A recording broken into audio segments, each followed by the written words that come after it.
हाँ भाई, क्या हाल है भैया। अल्हम्दुलिल्लाह आपका भाई हो गया है कनेडियन नेशनल। जी हाँ, कनाडा की सिटीजनशिप मुझे मिल गई है। हरा पासपोर्ट, हल्ली वल्ली, नजरें नीचे करके बात करना, तमीज से बात करना, टेढ़े मेढ़े कमेंट किए, जहां बैठे हुए हो वहीं से डिपोर्ट कर दूंगा तुम्हें, समझ आई। जी हाँ, अल्हम्दुलिल्लाह आपके भाई को ये सादत हासिल हुई। घर बैठे बैठे कनाडा जाए बगैर मुझे कनाडा की सिटीजनशिप मिल गई है। अब आप बोलोगे भैया कौन सा कंसल्टेंट पकड़ा, ये कौन सा नया H1B वीजा कनाडा का आ गया कि घर बैठे बैठे सिटीजनशिप मिल गई, या फिर कहीं आपने शुभ शुभ सरकार से पासपोर्ट पे फूक पड़वाई और आपको मिल गई। जी नहीं, ये सिटीजनशिप मुझे मिली है फेक न्यूज के अलम बरदार टाइम्स ऑफ इंडिया की तरफ से। जी हां, अल्हम्दुलिल्लाह 2 दिन पहले टाइम्स ऑफ इंडिया ने एक खबर नशर की अपने सोशल मीडिया प्लेटफॉर्म पे, जहां उन्होंने मुझे कैनेडियन सिटीजन दिखा दिया और कहा कि जुनेद साहब हैं, ये कनाडा के फास्ट फूड में काम करते हैं और इनको रेसिज्म फील करनी पड़ती है। ये हैं तो पाकिस्तानी, लेकिन जब लोग इनको भारतीय नागरिक कहते हैं तो इनको उलझन होती है, इनको मिर्चें लगती हैं, इनकी टिंड पे फवारे निकल आते हैं, इनको गुस्से से लाल पीले तो हो नहीं सकते, ब्राउन है तो मजीद ब्राउन हो जाते हैं, टोस्टेड ब्रेड हो जाते हैं, समझ रहे हैं आप। तो इनको गुस्सा आता है जब इनको बीइंग अ पाकिस्तानी नजात, बीइंग अ पाकिस्तानी नेशनल या बीइंग अ पाकिस्तानी डिसेंट कोई इनको इंडियन बोल दे, भारतीय बोल दे तो आग लग जाती है। ये न्यूज उन्होंने शेयर की, आज नहीं, कल नहीं, परसों, तरसों संडे को शेयर की, और मैं 2 दिन वेट करता रहा कि गालिबन वहां से तरदीद आ जाएगी। उस न्यूज के नीचे मैंने खुद कमेंट किया कि भाई मैं आज तक कनाडा ही नहीं गया तो कनाडा का सिटीजन कहां से हो गया। ठीक है, तो बंदा 1-2 दिन वेट कर लेता है, बड़ा इदारा है, उनके पास और भी मोदी की भी खबरें चलानी है, दूसरा भी दुनिया भर के मामला देखने हैं, कश्मीर वश्मीर ये वो, तो शायद उनको मेरा कमेंट नजर आते आते 2 दिन लग जाएंगे। आज तीसरा दिन है भैया, कोई वहां से माफी तलाफी नहीं कि हमसे गलती हो गई या हमारा इंटर्न जो है सत्तू पीकर उसने रिपोर्टिंग कर दी। देखिए हुआ ये, मेरा एक तो चैनल है जुनेद अकरम के नाम से जो कि आप सब देखते हैं, एक और मेरा चैनल है आस्क गंजी स्वैग के नाम से, जहां लोग अपने सवालात भेजते हैं, परेशानियां भेजते हैं। देखे मैं कोई पीर बाबा फकीर नहीं हूं ना, मैं शुभ शुभ करता हूं, कुछ नहीं, बस लोगों का दुख दर्द सुन लेता हूं, दुख दर्द बांट लेता हूं, कुछ बेहतर मशवरा अगर लगता है तो दे देता हूं। तो इस चैनल की काफी माशाल्लाह अपनी फॉलोइंग है। तो उसमें मुझे एक लड़के ने सवाल किया था जो गल्फ में पैदा हुआ। अच्छा, इसमें मुझे लिखा मैं गल्फ में पैदा हूं, अबे मैं तो गल्फ सेंटर, जहां उस्मा शॉपिंग सेंटर, उससे भी इतनी दूर पैदा हुआ भाई, गल्फ कहां पहुंचा दिया मुझे। तो उन्होंने लिखा कि जी ये गल्फ में पैदा हुआ। एक बच्चे ने लिखा कि भाई मैं गल्फ में पैदा हुआ, सारी जिंदगी यहां पला बड़ा हूं, अब मैं कनाडा आ गया हूं तो वहां काम करता हूं, तो लोग मुझे इंडियन कहते हैं, मुझे गुस्सा आता है। Someone says struggling with casual racism as a Gulf Pakistani in Canada. Salam Junaid bhai, hope you're well. I'm writing to you because I'm at a point where I don't know how to process the subtle but constant racism I have faced. I was born and raised in the Gulf, and anyone who has lived there knows how Pakistanis are treated. तो उसका मैंने उसको एक जवाब दिया था कि भैया देखो, ये तो आपको पता ना आप इंडियन हैं या नहीं हैं, एक गोरे के लिए आप ब्राउन है, उसके लिए जिस तरह आपके लिए कोई अगर कोई कोई ब्लैक, आपको नहीं पता उसमें सूडान वाला कौन है, सियरा लियोन वाला कौन है, रवांडा वाला कौन है, आपकी नजर में सब काले हैं। उनके लिए आप एक ब्रॉडर स्पेक्ट्रम में साउथ एशिया इज वन। ये पाकिस्तानीज अगर हम समझते हैं कि इंडियन हेट करने से या ऑनलाइन जो इंडियन हेट हो रहा है वो सिर्फ इंडियन तक रहेगा, उनकी नजर में हम सब इंडियन है भाई, सब काले हैं, सब नीग्रो हैं, राइट। तो इसी तरह उनकी नजर में सारे ब्राउन इंडियन हैं। अब उनको क्या पता कि जी तू पाकिस्तान का भी, अगर पाकिस्तान का है तो वो कराची का है, लाहौर का है, कंदकोट का है, कहां का है, वो इतनी इतनी उसमें नहीं जाएंगे डेप्थ में, वो ऊपर ऊपर से आपको ब्राउन ही कह देंगे और ऊपर ऊपर से इंडियन कह देंगे। तो ये सवाल का मैंने जवाब दिया था एक साहब को। अब वैसे तो मेरा चैनल बैन है, अपना जुनेद अकरम भी बैन है, आस्क गंजी स्वैग भी बैन है इंडिया में। अब उन्होंने वीपीएन लगा के शायद नशे में कुछ और सुन लिया, तो मेरे ऊपर रख दी वो कहानी, मेरे ऊपर रख के वो कहानी चला दी कि ये इन्फ्लुएंसर, आज ये कौन सा इन्फ्लुएंसर है जो बर्गर बेच रहा है कनाडा में, लानत ऐसी इन्फ्लुएंसिंग पे, जो अपने आप को इन्फ्लुएंस नहीं कर सका अभी तक बर्गर बेच रहे हैं। ठीक है, बर्गर बेचना कोई गलत काम नहीं है, लेकिन अगर आप इन्फ्लुएंसर बन गए हैं तो आप बड़े और चीजें करें ना भाई, ये भी दिमाग नहीं लगाया।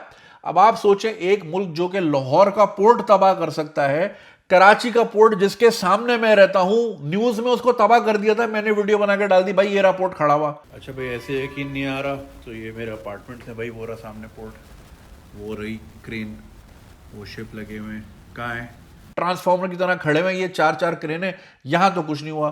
तो भैया जो लाहौर का पोर्ट पैदा कर सकता है वो कुछ भी कर सकता है, क्योंकि बॉलीवुड फैंटेसी लैंड में रहते हैं, ये फिल्मों में सब कुछ कर देते हैं, और पूरा मुल्क बॉलीवुड से इतना इंस्पायर्ड है। उनको लगता है दुनिया फिल्म है। अब देखें, मैंने जब खुद तरदीद कर, ये वही बात हो गई कि डॉन न्यूज अगर यहाँ पे चला दे पाकिस्तान में कि कुणाल कामरा जो है ऑस्ट्रेलिया में बर्गर बेचते रेसिज्म हुई, तो भाई यहाँ तो हम बढ़ चढ़ के बताएंगे भाई ये तो बहुत बड़ा वो कमेडियन है वहां का और उसने तो मतलब मोदी वोदी सब हिला के रखा हुआ है, तो तरदीद आ जाती। भाई वहां लोग खुद कह रहे हैं, मैंने तो कमेंट किया ही किया, लोग भी कमेंट कर रहे हैं कि भाई आपने गलती कर दी, ये वो साहब नहीं, ये तो यूट्यूबर है। अब आप ये सोचें, मैं कोई बहुत बड़ा आदमी नहीं हूं, बस 4-5 मिलियन फॉलोअर तो हैं दुनिया भर में, 40-50 लाख बड़ी बड़ी रकम होती है भैया, बड़ी अमाउंट होती है। तो अगर मुझ पे रख के ये इतनी बड़ी फेक न्यूज चला दी, और जब बंदा आके खुद कह रहा है भाई मैं नहीं हूं, मैं तो पाकिस्तानी सिटीजन हूं, शायद वही होके रह जाऊंगा, जिंदगी रही कितनी गई है, समझ रहे हैं, तो वो उसको करेक्ट नहीं कर रहे। देखें, इसी को कहते हैं पोस्ट ट्रुथ एरा, मतलब सच गया खल्ली वल्ली, फीलिंग्स पे चल रहा है, हेटरेड आ रहा है। अब उसमें देखें आप 90% कमेंट हेट हैं, पाकिस्तान के खिलाफ है, मेरे खिलाफ है, मतलब मुझे तो जानते भी नहीं है ना वो लोग, जानते होते तो करेक्ट करते। तो चैनल ये नहीं देख रहा कि सच क्या है झूठ क्या है, चैनल ये देख रहा है क्लिक्स आ रहे हैं, हिट्स लग रही हैं, धड़ाधड़ कमेंटबाजी हो रही है, बट ठीक है। तो उनको इससे कोई सरोकार ही नहीं है कि सच क्या है झूठ क्या है, फेक दुनिया में रहते हैं, फेक फैंटेसी बॉलीवुड, सुल्तान आया सब पड़क के रख दिया, और केरला स्टोरी, कश्मीर फाइल, और पता नहीं सुल्तान मीजान बैंक में आ गया, लूट के चला गया, मतलब कुछ हो ही नहीं रहा ना। तो वो फैंटेसी वर्ल्ड में रहता है, वो कहता है हम इसमें खुश हैं, तभी तो चैनल बैन है। अब ये वीडियो मैं बना रहा हूँ तो मैं पाकिस्तानी ऑडियंस के, क्योंकि इंडिया में तो बैन है मेरा चैनल। हाँ, इंडियन दर्शक जो दूसरे मुल्कों में वो जरूर उसको देखेंगे और अग्री करेंगे, अंडरस्टैंड करेंगे। और आप ये क्वेश्चन मेरा आप लोगों से कि आपका मीडिया 2025 भी खत्म हो रहा है भाई, कोविड को गए हुए 6 साल हो जाएंगे 4 महीने में। तो इस दौर में internet, AI, artificial intelligence, augmented reality, virtual reality के दौर में आपका मीडिया खुलेआम पड़ोस मुल्क का एक रिलेटिवली मशहूर आदमी के लिए जब इतना बड़ा झूठ बोल सकता है, तो छोटी मोटी चीजों में कितना मिर्च मसाला लगाता होगा।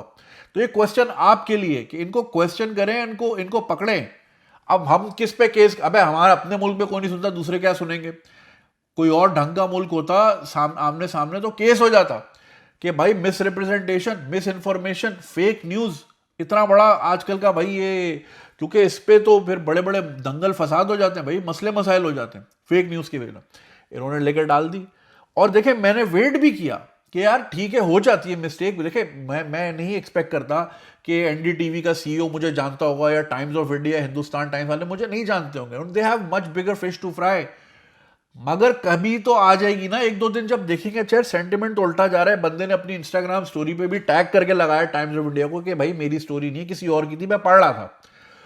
उनके फेसबुक पे लगाया 1 दिन 2 दिन, आज जुमेरात है भैया, जुमेरात मुरादो भली भरी रात, तो संडे को चली हुई न्यूज जुमेरात हो गई है, अभी तक करेक्शन नहीं है। क्या क्या हो जाएगा, कोई छोटा थोड़ी हो जाएगा, उनकी ऑथेंटिसिटी बढ़ जाएगी अगर वो आके एक्सेप्ट करें कि हाँ हमारे इंटर्न से गलत हो गई, एडिटोरियल मिस्टेक है। देखिए हो जाती है, कोई बड़ी बात नहीं है, CNN BBC से भी हो जाती हैं गलतियां, तो आके एक्सेप्ट तो करें। मगर मैं वही कह रहा हूं ना, post truth era, fake news का दौर है, जो मन को भाए वही न्यूज है, सच झूठ गया भाड़ में। अब यही न्यूज है कि मैं आपका भाई कनेडियन है, according two times of India, अब मैं कनेडियन हूं, मुझसे तमीज से बात करना, खल्ली वल्ली मेरे साथ 2 नंबरी नहीं करने की कोशिश नहीं करना, सही है। जस्टिन ट्रूडो जिंदाबाद, ब्रैम्पटन वाले प्रा जिंदाबाद, ठीक है ना, खालिस्तान वाली बातों में हम नहीं जाएंगे छोड़ो यार। तो लेकिन ये कि भाई ये this is how it is. अब ये देखे कि एक रिलेटिवली जाने माने आदमी के लिए जब इतनी बड़ी फेक न्यूज आ सकती है, तो छोटी मोटी चीजों में क्या कुछ नहीं हो रहा होगा। और अगर आज का प्रेजेंट इतना डिस्टॉर्टेड है, तो हिस्ट्री कितनी डिस्टॉर्टेड होगी भाई, सोचे जरा, इस पे दिमाग लगाएं। एंड ये था बस थोड़ा सा आपके साथ शेयर करूं। तो टाइम्स ऑफ इंडिया ने आपके भाई को कनेडियन बना दिया है। अबे हम खुद इंसान नहीं बन पाए आज तक, कनेडियन बना दिया उन्होंने हमें बैठे बैठे। क्या बात है भाई, ऐसे ही सबको कनेडियन बनाते रहे। बहुत शुक्रिया देखने का।